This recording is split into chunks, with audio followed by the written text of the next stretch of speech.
Primeiro, fizeram fecharam, depois abriu, depois fecharam de novo e agora parece que vai ficar fechado. Por que fizeram isso? Não tem planejamento? Ninguém sabia de nada, não tem uma data certa, não tem um estudo, cada um faz o que quer? Essa é a pergunta. O que você acha disso? Na verdade, por se tratar de uma doença nova, um vírus novo, as pessoas, os governantes que deveriam ter a sabedoria naquele momento de fazer um planejamento estratégico das ações, porque tudo na vida tem que ser planejado. Eles pegaram alguns modelos de alguns países e de alguns pseudos estudiosos e começaram a implantar de uma forma desordenada no país. E aí vamos voltar para a realidade do nosso município, que é o que a gente vamos discutir. Então você percebe que o Poder Executivo Municipal, ele fez um fechamento, daqui a pouco, através de algumas pressões, ele abre de novo o comércio, e aí agora de novo ele fecha o comércio. Então, em momento algum ele pensou, ou se está se discutindo, primeiro era salvar vidas. É importante a gente salvar vidas. Mas a gente tem que pensar também na questão econômica. A gente não pode pensar simplesmente por, vamos salvar vidas. E o depois? Porque toda ação tem uma consequência futura. E é o que nós já estamos começando a observar agora. E continuam as ações desregradas no município. Então essas empresas que começaram a demitir, essas empresas, muitas delas que já fecharam as portas e não vão conseguir se reerguer e reabrir agora depois desse processo dessa pandemia. A pandemia, ela começou, teve início quando? Eles não sabem responder o início, porque agora está se discutindo que o início foi no carnaval. E quando é que ela vai terminar? Ninguém pode decidir nem dizer nada. Então a gente não sabe quando vai terminar. É a fase mais aguda. Não sabe, ninguém sabe mais, porque não existe mais pico. Até então o pico era em abril, depois maio, agora foi para junho. O tal do achatamento da curva que ninguém está conseguindo dizer se achatou, se não achatou. Eu acredito, é uma opinião pessoal minha, que esses dados que estão sendo demonstrados, tanto em EUNAP como a nível estadual e federal, eles não são reais. Existe uma contaminação muito maior que isso. Não é somente o que eles estão apresentando nesse momento. Então, com relação a esse fechamento, foi feito de forma precipitada, de forma imatura, foi uma coisa no calor da emoção, que eles começaram a agir de forma totalmente alheia, sem se preocupar com a sociedade, sem se preocupar com os empresários, com as pessoas que estão perdendo seus empregos, sem se preocupar com nada. E isso precisa ser revisto, porque novas ações estão sendo tomadas e está cada vez criando uma dificuldade maior. E essas consequências vão ser colhidas. Vou perguntar sobre isso. E a consequência disso? Vão ser colhidas a fome, o desemprego, a criminalidade, tudo isso vai ser alterado. Eu não sou a favor desse fechamento da forma que foi. Você não vê em momento algum o poder público fazendo ações efetivas com relação à conscientização das pessoas. Educativa, você não vê, João. Você não percebe em momento nenhum que o município fez para ir para a rua. Parece que não existe a confiança da população no seu gestor, no seu governante. O povo não confia. Então, nesse caso, a população precisa de informação. E eu não vi transparência nessas ações. Na hora que se montou um comitê, não era transparente. Quem é que participa desse comitê de enfrentamento? Como o Ramos colocou, não havia ações também, e eu sinto falta disso, dessas ações educativas. Porque é preciso, primeiro, convencer as pessoas de que elas precisam aderir. A gente costuma dizer isso, não existe essa forma de você impor se ela não estiver convencida de que aquilo é bom para ela.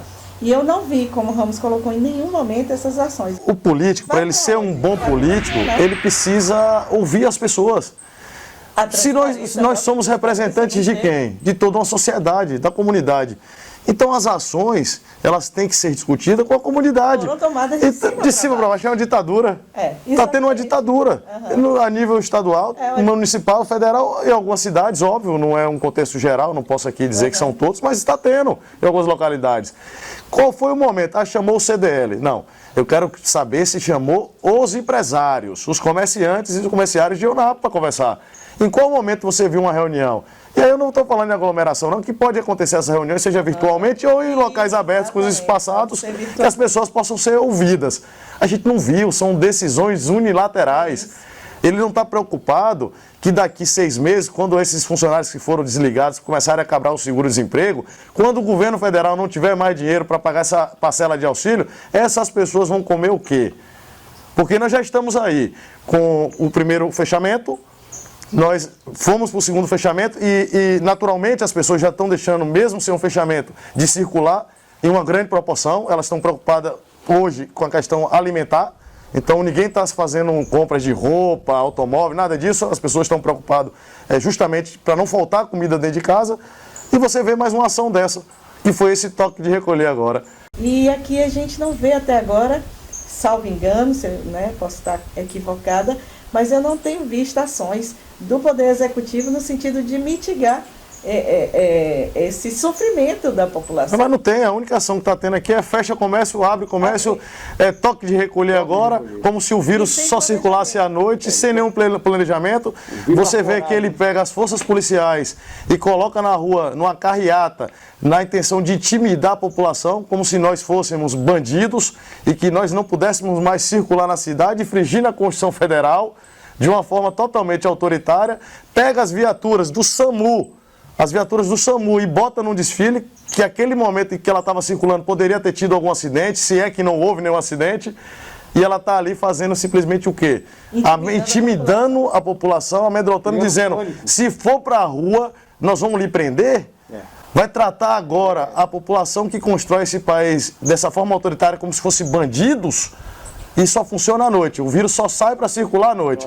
Então o que você colocou com relação aos bancos, às feiras, por que não utilizou toda essa força policial, todo esse aparato do município, para que a gente fizesse um controle mais efetivo e naquele momento, inclusive, orientando as pessoas, instruindo, ensinando, dizendo, olha, vamos afastar, cada um aqui no seu canto, vamos fazer higienização, isso aqui é uma medida que nós estamos fazendo para proteger vocês, nós queremos que o comércio volte a funcionar.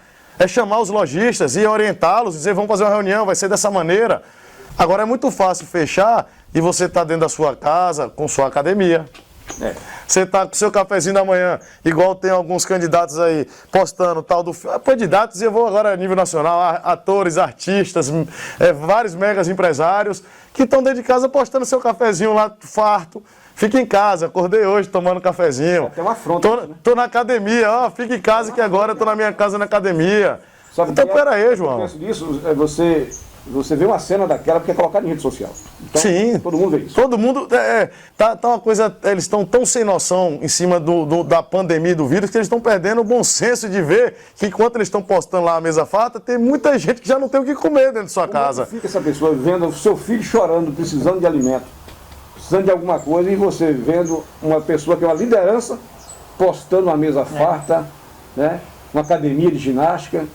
Como é que fica a cabeça? Eu queria entender a cabeça do eleitor, do cidadão, da pessoa. Como é que ela vai ver uma cena daquela? Ela acha bonito? A desigualdade social. Fala de, E hoje banalizou, porque o cara que está dentro da sua casa, eu não consigo entender. Tem hora que eu me questiono como é que a pessoa tem coragem de postar um vídeo fica em casa com a mesa farta, sendo que a população pobre do Brasil, aliás, a parcela rica, 1%. 2%, 5%, classe média, classe alta, os milionários não chegam a 1%. Não consegue ficar 30 dias em casa. Então como é que pode pedir, fique em casa, tá certo? Então faz o seguinte, pega o seu café que você está sobrando aí e comece a dividir com as pessoas humildes. Se é para todo mundo ficar em casa, se você faz uma feira de 1.000, você divide em 10 pessoas, cada uma vai ter 100, inclusive você vai comer com R$100. Porque você está dizendo que a pessoa que está desempregada lá, sem dinheiro nenhum, para ficar em casa. Então o que nós estamos vivendo, na verdade, em Eunápolis, e eu vou alertar, isso vai estar gravado, vocês vão ver o que vai acontecer, e não é o meu desejo, mas é o que vai acontecer em Eunápolis daqui 4, 5 meses, se não tiver uma ação realmente definitiva, estruturada, um planejamento para a gente poder abrir o comércio já de imediato e poder fazer o dinheiro circular na cidade e não deixar que se perca mais empregos, porque já se perderam muitos. Milhares de empregos. Você tem ideia de quanto a quantidade de empregos? Eu imagino que hoje deva ter, eu não tenho um dado concreto, mas faço uma estimativa pelas conversas com os amigos, as pessoas, umas 2.000 pessoas. A nossa sorte que a coisa não está muito pior, porque o agronegócio continua funcionando. Eles ainda não pararam, porque a epidemia só é para a cidade. A epidemia no agronegócio não tem. Então estão tendo colheitas de café, está gerando esse recurso para as famílias aí. Então tem uma série de ações aí que estão acontecendo, que não depende do poder público, que isso aí são os empresários que estão que fomentam essa parte da economia, que ainda nós estamos sobrevivendo. Porque da forma, se dependesse do poder executivo municipal, a coisa estava muito pior. É uma desinformação, é Torre de Babel. Cada um fala uma língua. Isso. Cada um está falando uma língua. É isso, Torre de Babel. Ninguém se entende. Aí você, vamos lá, o decreto agora... Não tem nada. Não, o último decreto agora vai até 9/6. É. O quinto dia útil do mês para pagamento de folha, que é o determinado pela CLT, cai no dia 6, uma sexta-feira, que é o quinto dia útil. Então, não vai se pagar funcionários? Ué, se tá fechado, se o comércio está fechado, se o contador está fechado, se o financeiro, o RH, essas coisas estão todas fechadas das empresas, só vão abrir na segunda-feira, acho que é dia 9, se não me falha a memória. Mas o quinto dia útil é dia 6. Fechado, lacrado. Então, peraí, vamos descumprir uma determinação federal da CLT, que é pagar até o quinto dia útil, os funcionários das empresas? Como é que vai fazer? É uma coisa tão impensada, entendeu? Sem planejamento, que fica dessa forma. Como é que elas estão pagando os boletos delas se as pessoas estão em casa? Como é que o cara que compra ali do mercado, da loja de roupa, da loja de peça, como é que eles vão pagar as contas dele todos os dias? Porque conta vence todos os dias. Ele precisa comprar os materiais que ele vende ali nas lojas dele, seja de sapato, roupa. Como é que está fazendo para pagar? Ah, não, ele pode pegar um funcionário, aí não tem mais, aí não tem quarentena, não tem isolamento social. Para pagar imposto, para você cumprir com suas obrigações, você tem que quebrar a quarentena. Então a gente está vivendo uma total desinformação e cada um está tomando a sua medida individualizada, sem saber para onde vai, na verdade. E aí está naquela coisa, lá na frente a gente resolve. Só que lá na frente não vai ter solução. Essa é a minha preocupação. Chegar um momento que... Precisa chamar o comerciante, precisa sentar com as pessoas. A gente volta a falar da questão da transparência, né? É um governo que não tem transparência nenhuma. Das ações. Não tem acesso aos números, não tem acesso às ações, não tem acesso a nada. Faz o que quer. Exatamente. Parece que o cara é dono do município. Não, mas ele hoje você entende que o prefeito ele se sente como se ele fosse dono da cidade. Se você parar para conversar com alguns assessores, as pessoas que trabalham com ele, eles colocam a cidade como se fosse uma extensão da casa, o quintal da casa. Quem manda na cidade é o grupo deles. Isso é uma coisa que foi bom você colocar. Isso. Eles têm esse sentimento hoje. Eles perderam o sentimento de que eles estão lá em uma fase, em um momento, apenas administrando o que é do povo. Não.